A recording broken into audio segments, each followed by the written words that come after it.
நான் இல்லைனாலும் என் ஃபேமிலி என் குழந்தை குட்டிலாம் நல்லா இருக்கும்னு நினைக்கிறாங்கன்னா கண்டிப்பாக டேர்ம் இன்சூரன்ஸ் எடுக்கணும். திடீர்னு நான் செத்து போயிட்டேன்னா ஏன் நான் சம்பாதிக்கிற பணத்தை யார் கொடுப்பா? கரெக்டுங்களா? இன்னைக்கு இந்தியாவில் வந்து பார்த்தீங்கன்னா சேலரி பீப்புள் தான் அதிகம். இப்போ அவங்களுக்கு அப்புறம் அவங்க ஃபேமிலிக்கு அந்த 5 கோடி ரூபா கிடைச்சிடும் உங்களால் நம்ப முடியுமா?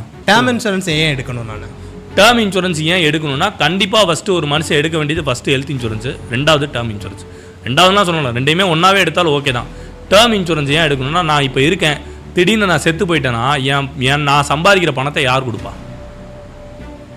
என் ஃபேமிலி வேற யாராவது இருந்தாங்கன்னா நிறைய பேர் இன்னைக்கு வந்து சேலரியை நம்பி தான் இருக்கும். கரெக்டுங்களா? இன்னைக்கு இந்தியாவில் வந்து பார்த்தீங்கன்னா சேலரி பீப்புள் தான் அதிகம். சேலரி மட்டும் கிடையாது, இன்கம் எம்ப்ளாய்மெண்ட் செல்ஃப் எம்ப்ளாய்டாக இருந்தாலும் சரி. ஸோ நம்மளுக்கு இன்கம்ன்றது ஒரு சோர்ஸாக தான் இருக்கும். ஸோ அப்போ நம்ம இறந்துட்டோம் அப்படின்னு வச்சுக்கோங்களேன், அந்த இன்கம்மை யார் கொடுப்பாங்க?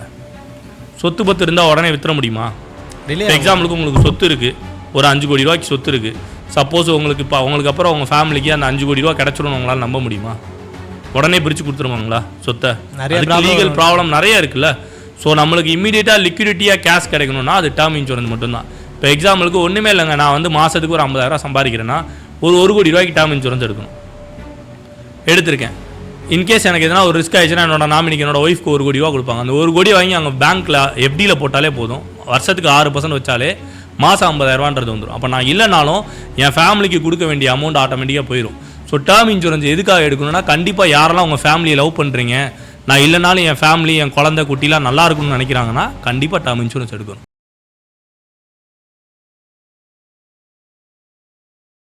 100% ஹாஸ்பிட்டல் பில்ஸ் எல்லாத்தையும் செட்டில் பண்ற மாதிரி ஒரு எக்ஸலண்டான ஹெல்த் இன்சூரன்ஸ் பாலிசி பெஸ்ட் சர்வீஸோட உங்களுக்கு தேவைப்படுதா? ஸ்கிரீன்ல வர இந்த நம்பருக்கு ஹாய்னு ஜஸ்ட் வாட்ஸ்அப் பண்ணுங்க.